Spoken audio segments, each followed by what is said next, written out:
guys, and on today's video you join me in the BMW e92 M3. Now I've actually bought this one myself as a daily. Not really quite sure why I went so out for a daily. I've got the E46, love it to bits, but winter's coming. For those that know, they rust, so I thought I don't want to be using that through the winter like last year. Keep it pristine. I'd had the trusty 320D and I just thought, do you know what, I'm doing 10-15 miles a day commuting for work now. I don't need a diesel anymore. And I looked at the F30, 330, 335D, something really monstrous as a daily, and I thought with the trouble with DPFs and all of this sort of things for small journeys, it's just not worth it. So for those that know me, I love the F80 M3, that is the one I wanted, but they are tumbling so fast in depreciation that I just couldn't justify buying a car and losing potentially £500, £1,200 a month in depreciation. So what other option was there? Well, short commute meant I didn't need to worry too much about the mileage, and the E92 just became more and more appealing, but I'd never liked the E9 series shape, the non-M shape, so I thought, if I'm going to do it, it's going to have to be the best I can get my hands on, sub 80,000 miles, competition pack as standard.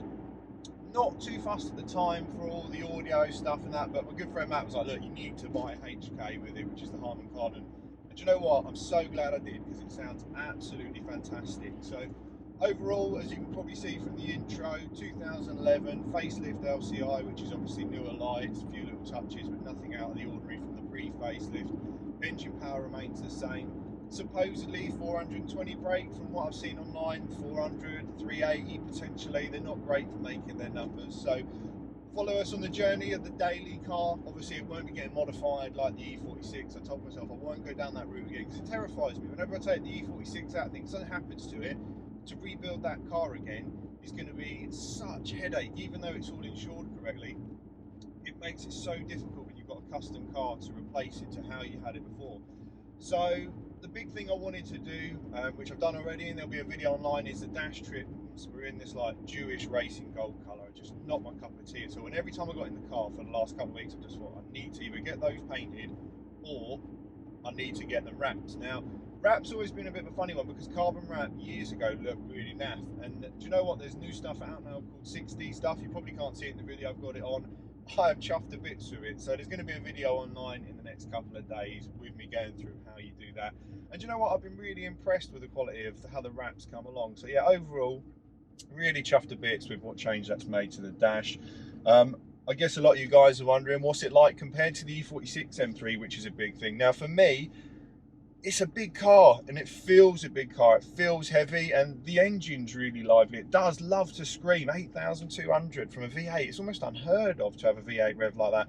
And it really progresses through the revs, even more so than the S54. But there is definitely something about it that doesn't have that magic of the E46. It doesn't feel like you want to throw it by the scruff of the neck. It doesn't feel like you want to tear around country lanes in it. I'm not saying you can't, because I have done and I do enjoy opening it up, but it just doesn't have that drive me like a yobbo feel to it. So yeah, really impressive it as a daily. I don't know whether I'd have one as a weekend. I mean, I've said it to my friends, I don't think I would. I just don't think it's got enough about it to be that special. The soundtrack sounds absolutely awesome though, you can't deny that.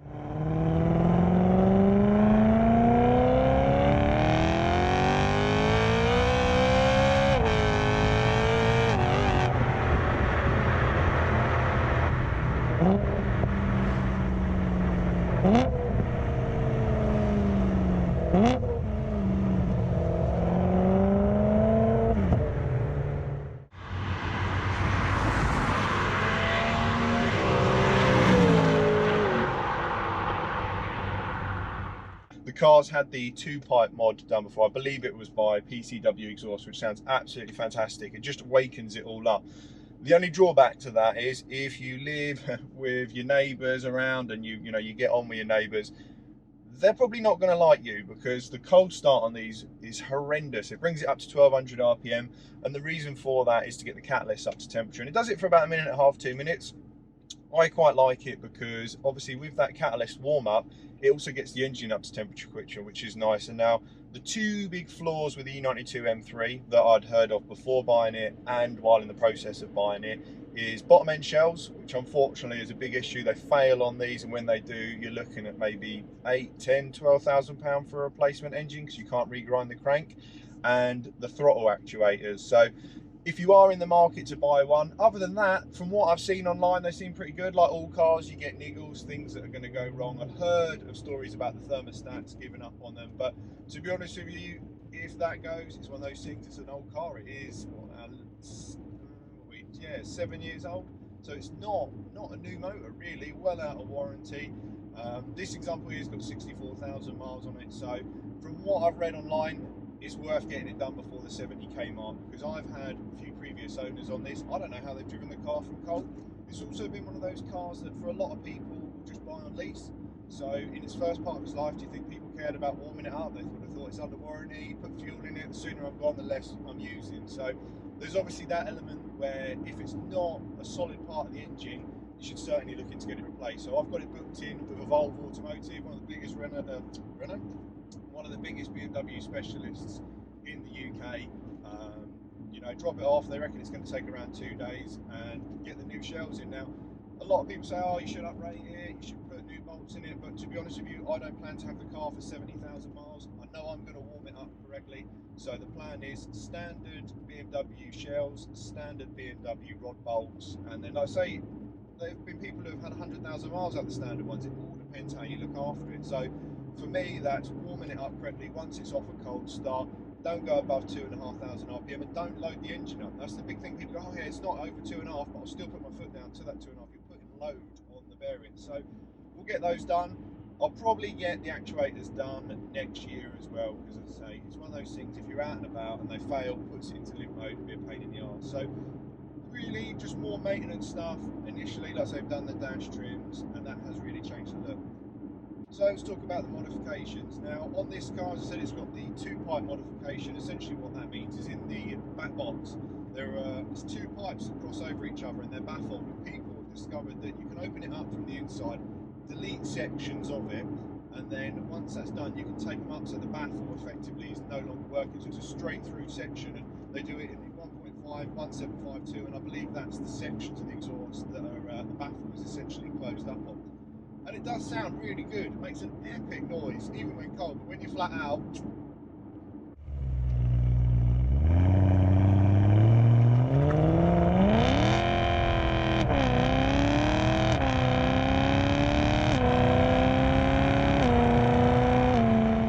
so other modification, one I wasn't completely sold on is the K&N intake. Now it's got like an enclosure on it. It still utilises the front lower fog light feed, or where the fog light would be, and it also has a feed from the grille, but the problem is it doesn't have the volume of the stock airbox. But the benefit it does have over the standard airbox is, again, back to Evolve, I'm not plugging them or trying to promote for them, but they've done an induction kit which has got a smooth tube induction elbow, and they claim 9 horsepower out of it. So if the K&N airbox tube is smoother and I get power there, or even if I make just standard power, I'll leave it on there. It sounds great, makes a nice induction noise, but you buy the V8 for the back box soundtrack.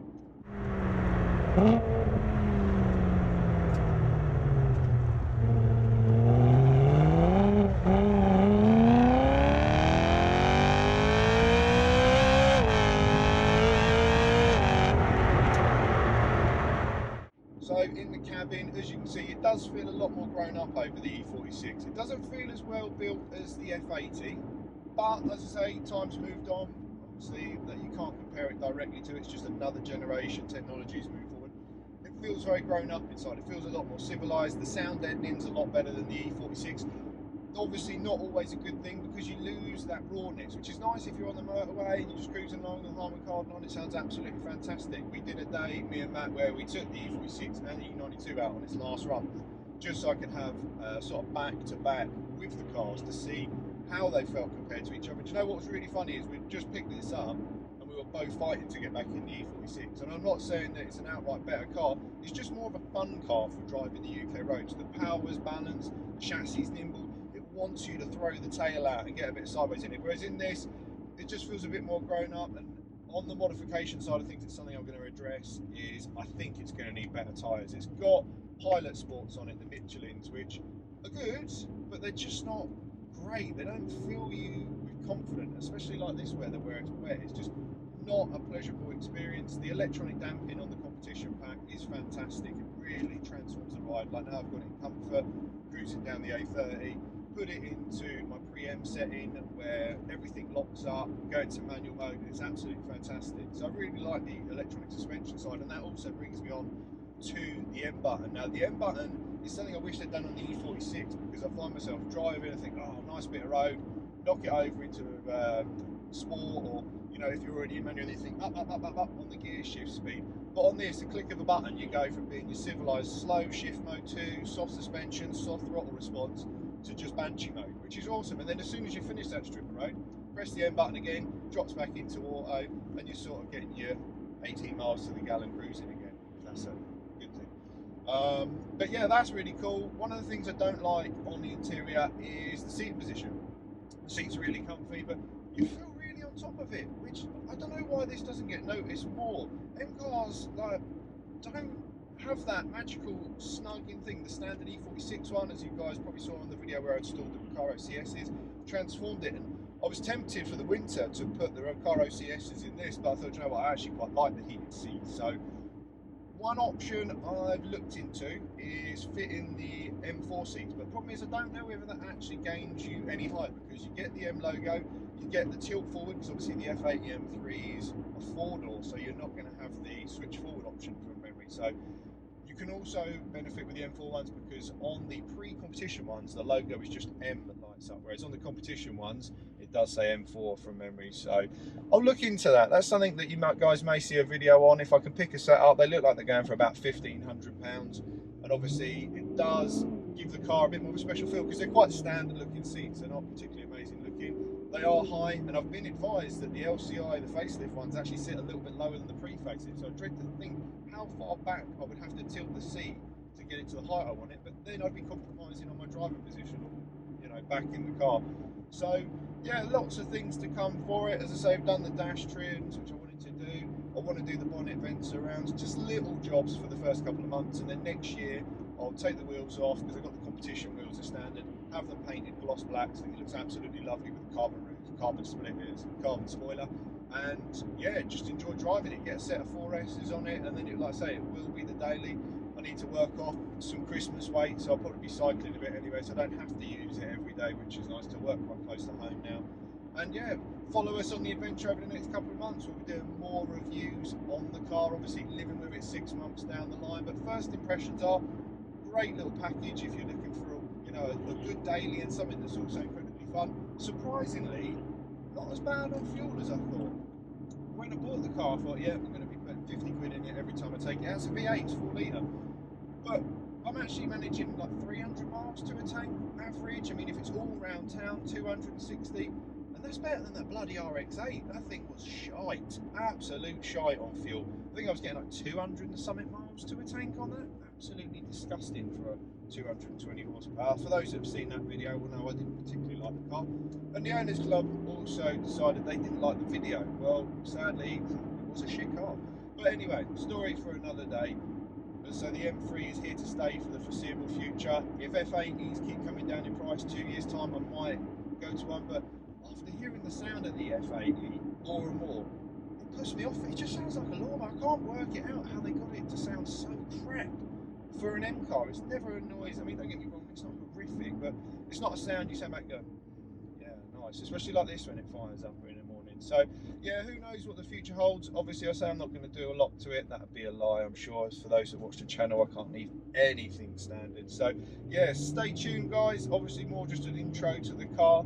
There'll be more to come as I go on the adventures. Like I say, we've got a few bits done already. We'll be going to the rolling road to see what it knocks out with this K&N intake kit. I don't think the exhaust will do anything, but if you enjoyed the video, obviously give us a like and a subscribe. Stay tuned until next time. Thanks guys.